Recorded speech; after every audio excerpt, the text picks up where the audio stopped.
c'est ce capteur ici, capteur de COV. Ça sent le caca quoi. Exactement. Voilà. Hey! Nous rencontrons aujourd'hui Guillaume qui va nous présenter une révolution au niveau de la ventilation grâce à cette nouvelle VMC hygroréglable de chez Atlantic. Attention, c'est à toi Guillaume. Salut Théodore, à présenter un hygroréglable, Hygrogénus, nouvelle VMC intelligente et performante. Qu'est-ce qu'elle va apporter aujourd'hui cette nouvelle VMC? C'est une garantie des débits, notamment par rapport à la RE2020, plus d'esthétisme avec des bouches design sur une VMC hydro-régulée, ça c'est très important. Plus de facilité d'installation avec des piquages interchangeables, avec les sons extra plats, multiposition. Plus d'économie d'énergie, on va engendrer jusqu'à 58% d'économie d'énergie versus une autorégulée. D'accord. Ça c'est un gros bénéfice pour l'installateur.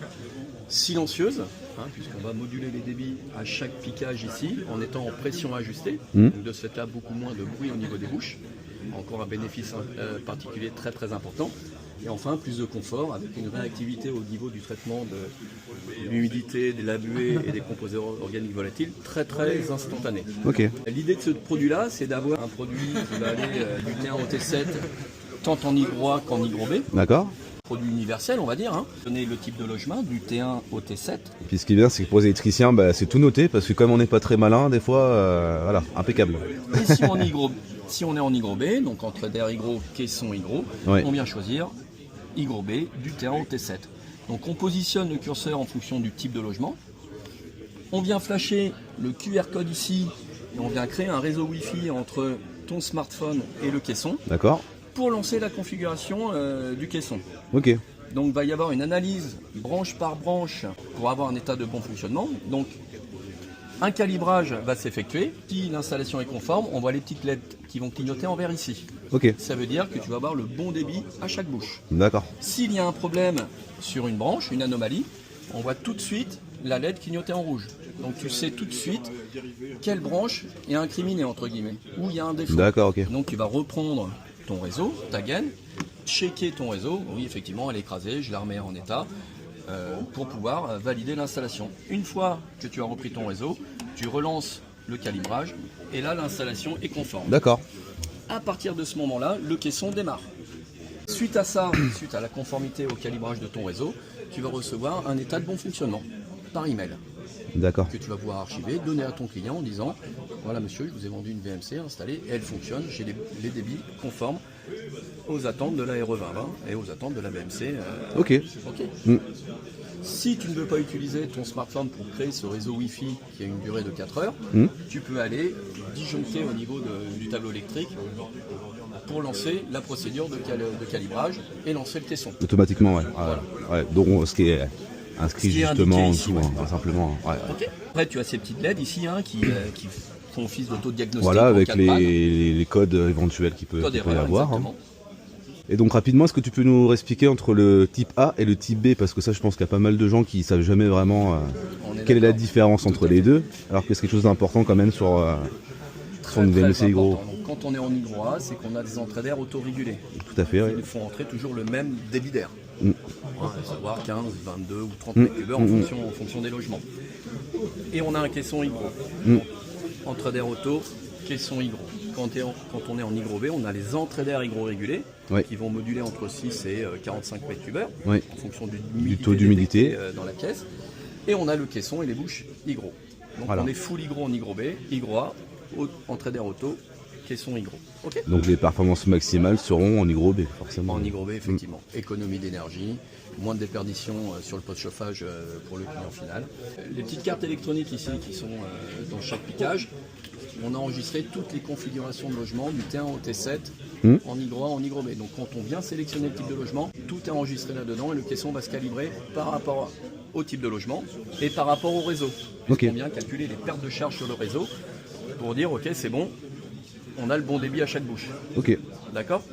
Donc là c'est un produit qui pour vous permet de faciliter la tâche, faciliter la pose, mais aussi de valoriser votre expertise. Voilà, de donner au client quelque chose de... Je vous mets une VMC et je vous prouve par A plus B et noir sur blanc que le produit fonctionne et a les débits réglementaires. Attends, je prends une petite cacahuète. T'as pris une petite cacahuète, ça fait du bien. De bruit aux bouches, toujours le souci aussi de bruit engendré aux bouches par une VMC. Il s'avère qu'ici, le caisson, lui, par rapport à la longueur de la gaine, on va analyser les pertes de charge et les longueurs de gaine. D'accord. C'est-à-dire que si tu as que 2 mètres de gaine, on va savoir le calculer. Un capteur de pression ici qui va dire effectivement il n'y a que 2 mètres de gaine, ça sert à rien d'envoyer du pâté et d'avoir 80 pascal à cette bouche-là. Ok. Donc on va s'adapter au réseau pour limiter aussi le bruit rayonné au niveau des bouches. Ok. C'est un confort optimal pour le particulier.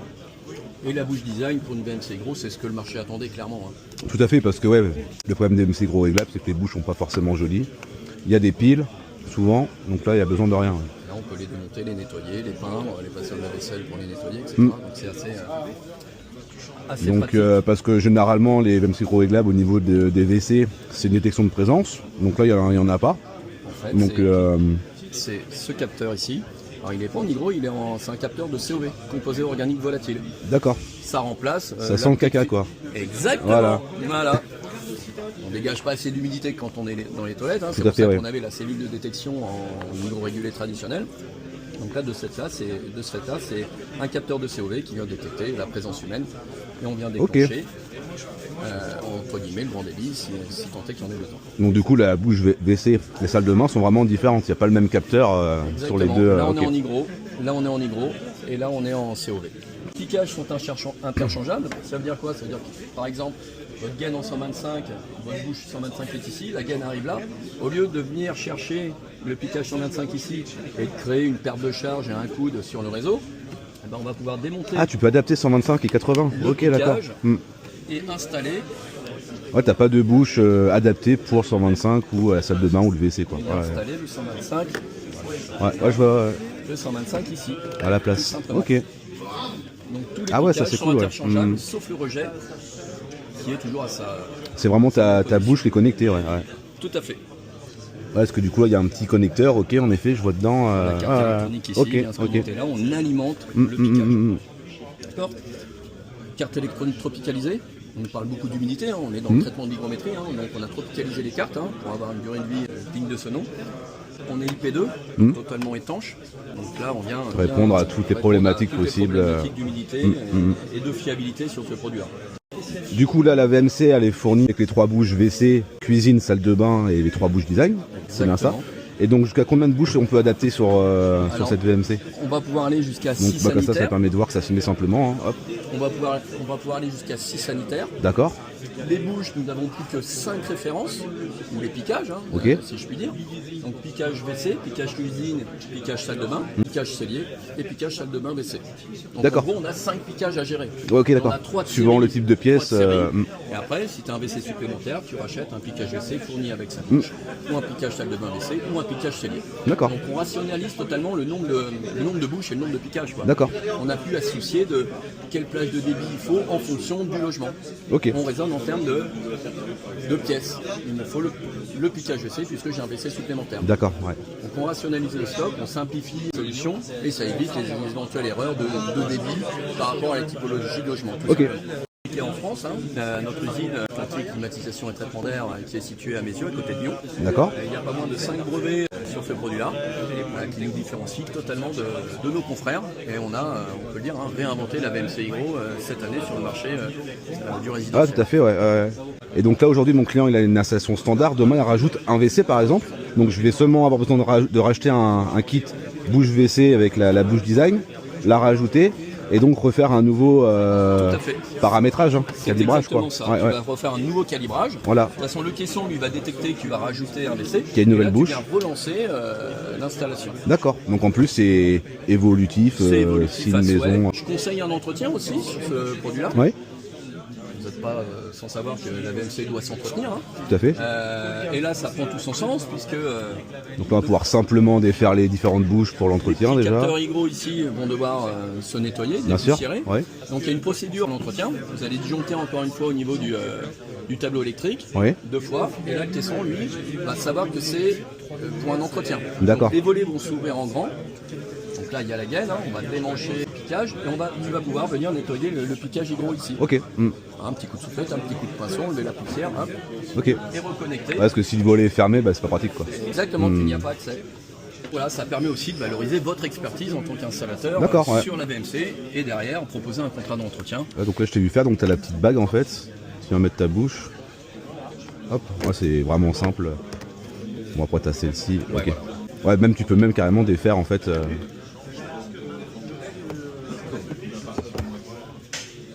Eh ben, c'est très bien tout ça. Très abordable vu la technologie embarquée et les bénéfices pour le particulier. Hein. Je me répète, mais c'est de la bouche design, c'est une garantie des débits, c'est un produit silencieux. Et pour vous, en tant qu'installateur, bénéfice, c'est facilité d'installation. Ouais. C'est également une garantie de bon fonctionnement. Hein. Vous demandez une installation conforme à votre client. Et puis des économies d'énergie, on est en plein dedans. Hein. Je parle encore de l'autorégulé. Hein. On a testé nos produits dans différentes maisons. Hein. Une maison avec une autorégulée, une maison avec une hygrorégulée basse consommation. C'est 58% d'économie d'énergie. Donc là, je dirais que ce produit-là coche toutes les cases, tant pour vous, installateur, que pour le particulier. Bien sûr, ouais. Les aciers ici ils sont espacés de l'ordre de 9-10 cm. Là, ils sont espacés de 3-4 cm avec une membrane en alu. Donc là, lorsqu'on vient faire un coude, on garde la section de passage. Ah, bien sûr. Voilà. Là, on voit que l'écrasement... Exactement. Alors que là, tout de suite, elle s'écrase. Et un reliquement, c'est vraiment pas bon.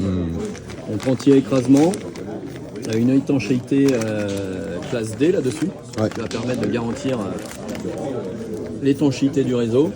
Et on le voit, hein, lorsqu'on vient mettre un poids de 20 kg sur une gaine standard PVC, la section de passage passe de 80 à 30 mm, alors qu'ici elle est pratiquement conservée.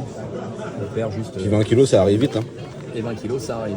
Et surtout que avec le temps, même si on enlève le poids, en fait, là encore c'était une gaine de bonne qualité, mais par rapport aux gaines de GSB, on est d'accord. Elle a écrasé, hein. Après c'est fini. Hein.